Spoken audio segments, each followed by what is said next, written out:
நேயர்கள் அனைவருக்கும் வணக்கங்க. தென்னாடுடைய சிவனை போற்றி எந்நாட்டவருக்கும் இறைவா போற்றி அப்படின்ற வாசகத்துல சிவனுக்குரிய மந்திரமா சொல்லப்படுது. சிவபெருமான் வாழக்கூடிய 3 கைலாயம் சித்திரை கையிலை, மத்திய கையிலை, தட்சிண கையிலை அப்படின்னு சொல்றாங்க. இதுல உத்திர கையிலை கடலுக்கு நடுவுல கண்ணுக்கு புலப்படாத வகையிலும், மத்திய கையிலை இமயமலையிலும் அமைஞ்சிருக்கு. தட்சிண கைலாயம் அப்படின்னு சொல்லக்கூடிய தென் கைலாயம் சிவனுக்குரிய தென்னாடு என்று சொல்லக்கூடிய வெள்ளியங்கிரி மலை அப்படின்னு சொல்லலாங்க. இது கோயம்புத்தூர்ல இருந்து 40 கிலோமீட்டர் தூரத்துல தான் அமைஞ்சிருக்கு. மேற்கு தொடர்ச்சி மலையில தான் அமைந்திருக்கு. இந்த வெள்ளியங்கிரி மலைக்கும் சிவனுக்கும் என்ன தொடர்பு? இந்த வெள்ளியங்கிரியில சிவபெருமான் வாழ்றதா சொல்றாங்க. இங்க எப்படி சிவபெருமான் வந்தாரு? இந்த மலையின் பின்னணி என்ன? வெள்ளியங்கிரி மலையில பல ஆச்சரியமூட்டக்கூடிய ரகசியங்கள் என்ன அப்படின்றது தான் இந்த வீடியோல முழுமையா பார்க்க போறோம். வீடியோ ரொம்பவே இன்ட்ரெஸ்டிங்காக இருக்க போகுது. அது மட்டும் இல்லாமல் இந்த மலைக்கும் நம்மளுக்கும் என்ன தொடர்பு, ஏன் இங்கு லட்சக்கணக்கான பக்தர்கள் நடைப்பயணம் மேற்கொள்கிறாங்க அப்படின்றத பற்றி தான் முழுமையாக இந்த வீடியோவில் பார்க்க போகிறோம். வீடியோ இன்ட்ரெஸ்டாக இருக்க போகுது. ஸோ வீடியோவை ஸ்கிப் பண்ணாமல் பாருங்கள். அதுக்கு முன்னாடி நீங்கள் இப்போ தான் முதமுறையாக நம்மளுடைய சேனலை பார்க்குறீங்க அப்படின்னா மறக்காமல் நம்மளுடைய சேனலை சப்ஸ்கிரைப் பண்ணிக்கோங்க. கூடவே இருக்க பெல் ஐக்கானையும் மறக்காமல் கிளிக் பண்ணிக்கோங்க. அப்போ தான் நம்ம போடக்கூடிய வீடியோ நோட்டிஃபிகேஷன் மூலியமாக உடனுக்குடனே உங்களை வந்து சேரும். வாங்க வீடியோக்குள்ள போகலாம். திருப்பதி ஏழுமலையை போல வெள்ளியங்கிரியிலும் 7 மலை அமைஞ்சிருக்கு அப்படின்னு நம்ம எல்லோருக்குமே தெரியும். அந்த 7 சிகரங்களையும் கடந்து மலை உச்சிக்கு நடைப்பயணம் மேற்கொள்ள என்ன காரணம்? 7 மலைகளுக்கும் அனைத்து உடம்பில் உள்ள மூலாதார சக்கரங்களுக்கும் இடையேயான தொடர்பு, மேலும் வெள்ளியங்கிரி மலை அனைத்து ரகசியங்களையும் தெரிஞ்சுக்க போறோம். சிவபெருமான் தென் கைலாயமான வெள்ளிமலை அப்படின்னு அழைக்கக்கூடிய வெள்ளியங்கிரி வந்து வசிப்பதா சொல்றாங்க. எப்படி இந்த மலைக்கு ஈசன் வந்தமர்ந்தாரு அப்படின்னு பார்க்கலாம். முன்பொரு காலத்துல பானாசுரன் அப்படின்ற அரக்கன் பிரம்மாவை நோக்கி தவம் செய்து ஆண்முகத்தையே பார்க்காமல் வளர்ந்த ஒரு கன்னி பெண் கரத்தால் மட்டும்தான் எனக்கு மரணம் நேரிடணும் அப்படின்ற வரத்தை பெற்றிருக்கான். அந்த அரக்கனுடைய அராஜகம் தாங்க முடியாத தேவர்கள் சிவபெருமானிடம் சென்று முறையிடுறாங்க. சிவன் பார்வதியிடம், நீ பூலோகத்தில் இருக்கக்கூடிய குமரி கடலுக்கு மானிட பெண்ணா, அங்கு உனக்காக ஒரு அசுரவதம் காத்திருக்கு.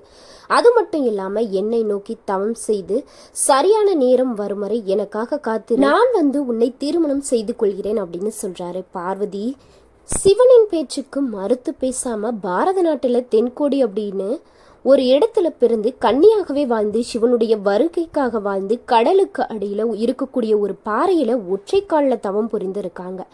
சிவன் சொன்ன நேரத்துல பார்வதியை திருமணம் செய்ய வராததால திருமணம் நடக்காமல் போயிடுச்சு. அழகான கன்னி பெண்ணை பார்த்து பானாசுரன் திருமணம் செஞ்சுக்கோ அப்படின்னு ரொம்பவே வற்புறுத்துறாரு. சிவபெருமான் எல்லாம் வரமாட்டாரு அப்படின்னு சொல்லி திருமணம் செய்ய போறாரு. சிவபெருமான் வராததால கடும் கோபத்தில் இருந்த பார்வதி ஆக்ரோஷமா அரக்கனை வதம் செஞ்சு ருத்ரகாளியாக மாறிவிடுறாங்க. அசுர வதத்திற்கு பிறகு தேவர்களுடன் வேண்டுதலான கோபம் தணிந்து தன்னுடைய கோப சக்திகளை எல்லாம் ஒரு ஒற்றைக்கல் மூக்குத்தியில இறக்கி அது அம்மனையே போட்டுறாங்க. பகவதி அம்மனா சாந்தம் அடைஞ்சு தவ குளத்துல குமரி கண்டத்துல அருள் புரிஞ்சிட்டு வராங்க. பார்வதி தேவி கன்னி தெய்வமா குமரி கண்டத்துல தவம் இருந்ததால தான் கன்னியாகுமரி என்ற பெயர் வந்திருக்கு. தன்னையே திருமணம் செய்திருக்கணும் விடாப்படியா ஒற்றை கால தவம் இருந்த கன்னி பெண்ணை திருமணம் செய்யாமல் போய் கால தாமதமானதால மனம் முடிந்த ஈசன் வெள்ளியங்கிரி மலையில சென்று அமர்ந்திருக்காரு. சிவபெருமான் தியானத்திலும் ஆனந்தத்திலோ வெள்ளியங்கிரி மலை செல்ல ஒரு விதமான சோர்வான ஒரு பெண்ணுக்கு நம்பிக்கை கொடுத்து அந்த வாக்கை காப்பாற்ற முடியாமல் போன குற்ற உணர்ச்சியோடும் கோபத்தோடும் வந்து அமர்ந்திருக்காரு அப்படின்னு தன்னுடைய மனசோர்வு நீங்கிற வரைக்கும் வெள்ளியங்கிரி மலை வந்து அமர்ந்தாரே ஈசன். எங்கெல்லாம் வந்தாரோ அந்த இடத்தையெல்லாம் கைலாயம் அப்படின்னு அழைக்கிறாங்க. இதனாலதான் சிவன் வாழ்ந்த வெள்ளை மேகங்கள் சூழப்பட்ட வெள்ளி பொருத்தியது போல தோற்றமளிக்கக்கூடிய வெள்ளிமலை தென் கையிலை வெள்ளியங்கிரி என்று அழைக்கப்படுதுங்க. இது கடல் மட்டத்திலிருந்து 3000 அடி உயரம் கொண்டிருக்கு. ஈசனை தேடி பலரும் இமயமலைக்கு பயணம் மேற்கொள்றாங்க.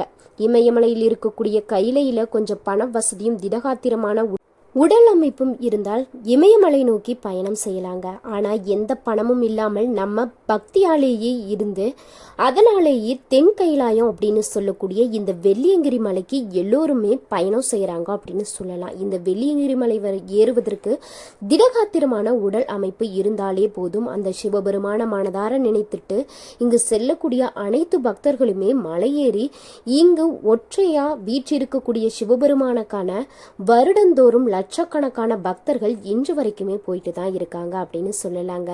நீங்கள் சிவபெருமானுடைய இந்த தென்கைலாயம் அப்படின்னு சொல்லக்கூடிய வெள்ளியங்கிரி மலைக்கு எத்தனை தடவை செஞ்சிருக்கீங்க அப்படின்னு சொல்லிட்டு மறக்காம கமெண்ட் பாக்ஸில் சொல்லுங்க.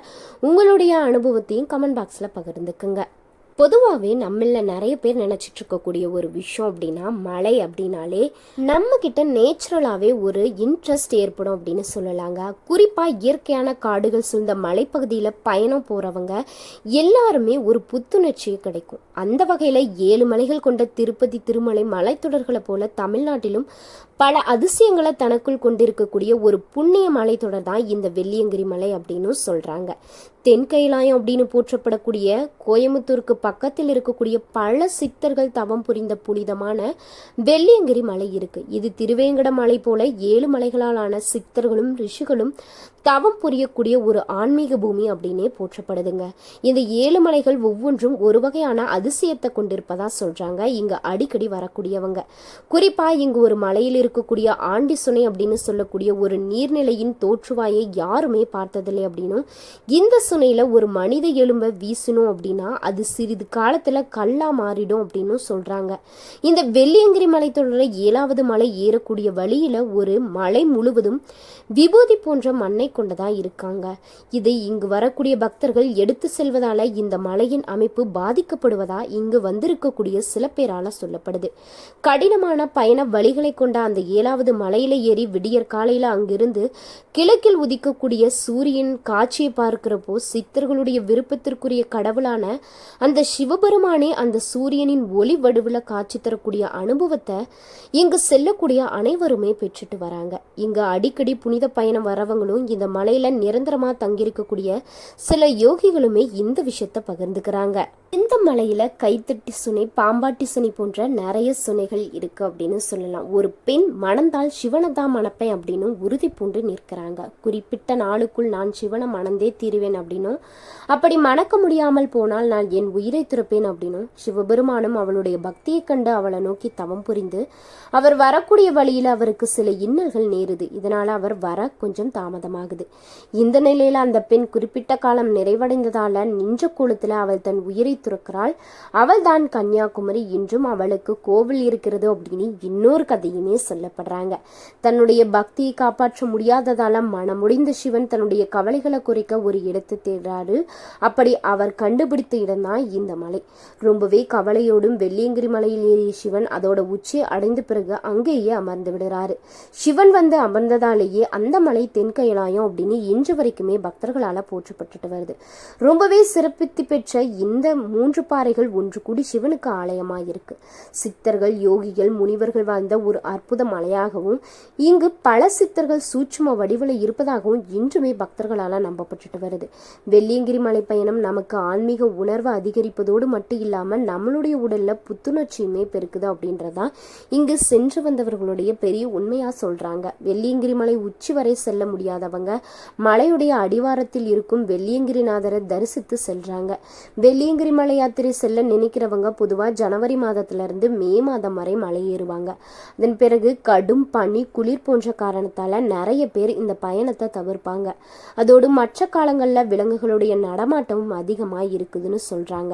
இந்த மலை சுமார் 3500 அடி உயரம் கொண்டதால இந்த மலை ஏறக்கூடிய தூரம் என்னவா இருக்கும் அப்படின்னு நம்மளால யூகிக்க கூட முடியாத ஒரு விஷயமாக தான் இருக்கு. இந்த மலையை ஏறுவது கடினம் அப்படின்னாலும் 6 சிகரங்களை கடந்து 7வது மலையில சுயம்பு வடிவில் வீற்றிருக்கக்கூடிய அந்த சிவனை ஒரு நிமிஷம் நம்ம பார்த்து தரிசிக்கக்கூடிய அந்த சமயத்துல நம்மளுடைய வாழ்க்கையில் இருக்கக்கூடிய அத்தனை கஷ்டங்களாகட்டும், கவலங்களாகட்டும், துயரங்கள் அனைத்துமே பறந்தோடும் அப்படின்றது இங்கு சென்று வந்தவர்களுடைய ஒரு அனுபவமான உண்மையா இருக்குன்னே சொல்லலாங்க.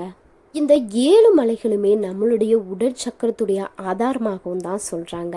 இது மட்டும் இல்லாம இவ்வளவு சிறப்புகள் வாய்ந்த இந்த மலையில நமக்கு தெரியாத இன்னும் நிறைய விஷயங்கள் இருக்கு அப்படின்னு சொன்னா அதுல ஆச்சரியமே கிடையாதுன்னு தாங்க சொல்லலாம்.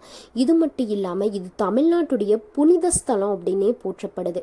இந்த வெள்ளியங்கிரி மலையை பத்தி நீங்க என்ன நினைக்கிறீங்க? நீங்க எத்தனை முறை போயிருக்கீங்க? இந்த வெள்ளியங்கிரி மலையுடைய அனுபவங்களை மறக்காம எங்களோட பகிர்ந்துக்குங்க. வெள்ளியங்கிரி மலை ஈசனம் உங்களுக்கு பிடிக்கும் அப்படின்னா மறக்காம இந்த வீடியோக்கு ஒரு லைக் பண்ணிட்டு கமெண்ட் பாக்ஸ்ல தென்னாடுடைய சிவனை போற்றி என் நாட்டவருக்கும் இறைவா போற்றி அப்படின்னு சொல்லிட்டு 3 முறை கமெண்ட் பண்ணுங்க. அந்த வெள்ளியங்கிரி ஆண்டவனை நினைக்கக்கூடிய ஒவ்வொரு பொழுதும் நம்மளுக்கு நல்லதே நடக்கும். நன்றி நண்பர்கள்.